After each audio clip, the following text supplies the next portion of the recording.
As I said in the title, my ex-wife is telling our children, aged 12 and 14, that if I move closer to where they live, something that I am actively trying to do in order to spend more time with my kids, it will lead to reductions in my child support payments, and she will be unable to remain in the same home. I do not know whether or not this is true, but based on what her income is and what my child support payments are, she would have to be incredibly financially irresponsible for this to be the case. My kids were initially really enthusiastic about the idea of spending 50% of their time with me and 50% of their time with her.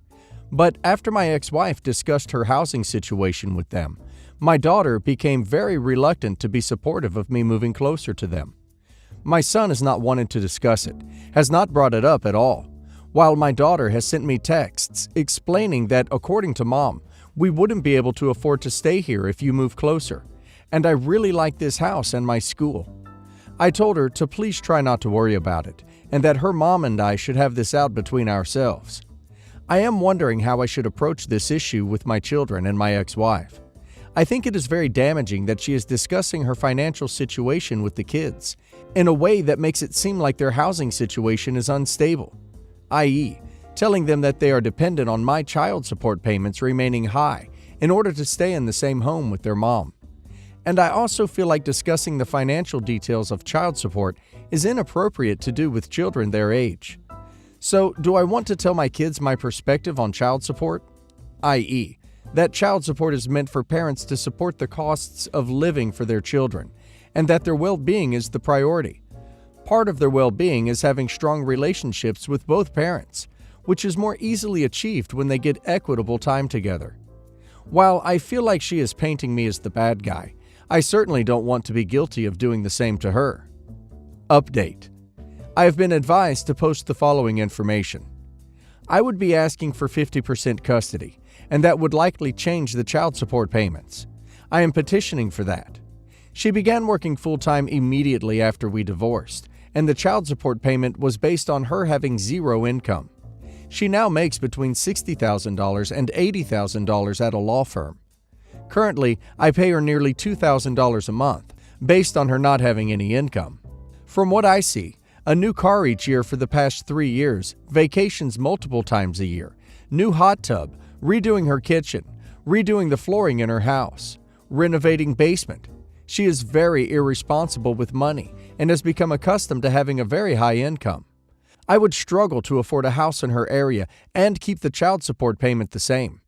I have already filed paperwork, unrelated to my move, to have our child support reviewed, because her income increased by $60,000 to $80,000, and my income has been stagnant since the divorce. I don't think this changes whether or not she is engaging in parental alienation, but it may change advice on how to approach the issue. Talk with them and tell them that you love them and want to spend more time with them, and that it is unfortunate that your mom assumed that you'd never move closer so you can see them more often. Tell them that you'll be moving closer either way, and that you hope they can forgive you because all you want is to be in their lives. Tell them that you are going to try to figure this out with their mother, and that a judge will not lower child support if they think that it will be detrimental to the children. If a judge determines that their mother should be able to still afford the home, then that means she may need to make some lifestyle changes. Exposing children to financial problems can bring upon unnecessary stress, and if it becomes extremely stressful, then it can wire them differently as they get older. But only a few can understand the mental toll it can cause children. They are resilient, but also very vulnerable if they don't feel safe and stable. Just trying to validate your point. I think you are a good dad for taking that into consideration. To make a long story short, my maternal family is very into their looks, with good reason, as they are all very attractive people. My brother's, 31 male, first job was a model after he got spotted at a local mall when he was 15. My Aunt Elle, 57 female, was a singer, model back in Haiti, and routinely gets mistaken for a 30-year-old. My cousin Ness, 24 female, is a big-time Insta model. Yes, this is a fake name. No, I won't tell you who she is. My mom's, 55 female, first job was working some high-end ethnic beauty shop back in New York City, half a block from Times Square, and she was picked solely for her looks. And I am the chubby smart one. This morning, my brother blew up the family group chat with posts about how he was out with my younger twin brothers, 13 male, and ran into one of his old contacts from his modeling days. Long story short, his contact was very interested in connecting with my younger brothers. Both of them turned down the offer. One's really into his music, and one's really into video games, chemistry, oddly enough. But older bro kept going on about the strong family genes and how beautiful everyone is. Everyone started going off about essentially everything in paragraph 1, when one of the twins, Elliot, realized I said nothing. Now, I love Elliot to death, but he loves asking questions to make people uncomfortable because he thinks it's funny. He has "it was just a prank, bro" energy. He asked me if I was ever noticed for my looks and why not. My Aunt Elle jumped in and suggested I just need clothes to suit me better and maybe use some of Ness's makeup videos. Ness laugh-reacted her mom's comment and linked me a video on how to work around a round face. Older bro came in with the whole, "Hey, short and round can be cute too." And mom told me I need to do the keto diet like her to look my best. The kicker to all of this, I had an ED from age 16 to 23. My mom knows this. My older brother knows this. My Aunt Elle and Ness know this. My younger brothers do not, and yet they pulled that on me. So I bounced. I am not triggered or anything like that, but I am 27, and I am too old to be talked to like that by others and engage with it. If they are going to clown on my looks, I ain't sticking around for it. Elliot messaged me 2 hours later apologizing. Apparently, my cousin Bree came in like an hour later.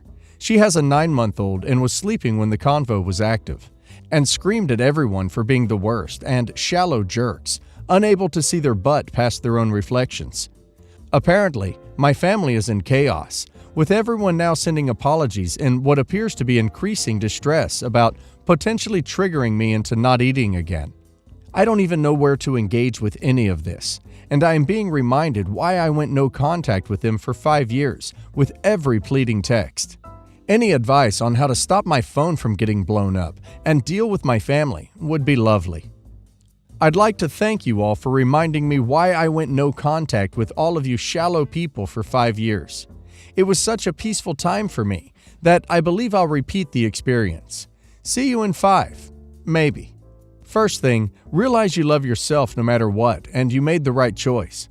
Secondly, they are family at the end of the day, but you made it 5 years without them. If need be, you can do it again, and they know this. Talk to your cousin as a point of contact and chill for like a week or two, just letting them process the crap they did until they send you genuine apologies. When we started dating, he, male 48, was very clear that he didn't want kids, and I, female 25, knew it because he told me a few times. But I made a mistake with my birth control and ended up pregnant, and he wasn't happy at all. During the first 5 months of pregnancy, he acted as if I wasn't pregnant.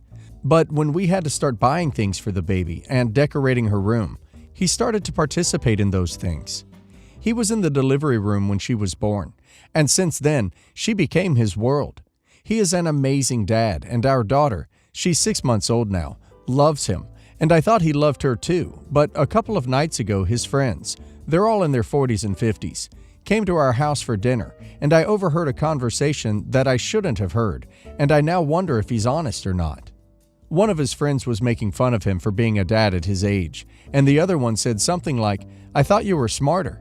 I can't believe he was talking about me, trapped you, and now you're changing diapers and preparing bottles at 3 a.m. He just laughed and said that even if they couldn't believe it, he enjoys doing that. Then his friend said that he is only trying to convince himself because he knows that she's already here and he can't change that, but that he knows that he never wanted to be a dad, that they have known him since they were all teenagers, and that they know that he always hated kids and that it's impossible that he suddenly loves them. And he kept quiet and didn't say anything, and the silence hurt me because I know they were right. When I got pregnant, I knew that he never wanted to have kids and that keeping the baby would probably damage our relationship. But then I thought that he had changed his mind, and after that, everything was fine. And now I can't stop thinking about how he would probably resent me in the future. How can I talk to him about it? I don't want to seem insecure or make him feel that he doesn't love our daughter enough. How do men usually respond when they're being mocked by their friends? In my experience, they either become angry or they become quiet. Your husband defended his relationship with his child. His friends continued to mock him. He fell silent. This just sounds like a man who is being belittled by his friends. I would believe his words. There's nothing there to say he doesn't actually love her. How he feels about his child is likely separate from how he feels about becoming a parent. Suggest he go to counseling, but try to relax. Very few people can maintain a fake love for a child for long. Children are exhausting. He didn't bail during pregnancy despite how he felt. And despite the newborn phase, he's still there, being loving to her. That is the important part. The silence doesn't mean anything. It's hard to speak up sometimes when your friends are that forceful, and he probably has some insecurities of his own. We don't go into parenthood knowing how to be parents, and that's much more scary when you didn't want to be one. There's a stigma about voicing that too. He may have a lot of worries about whether he's good enough or doing things right, new parent worries and such. You can't undo what you did.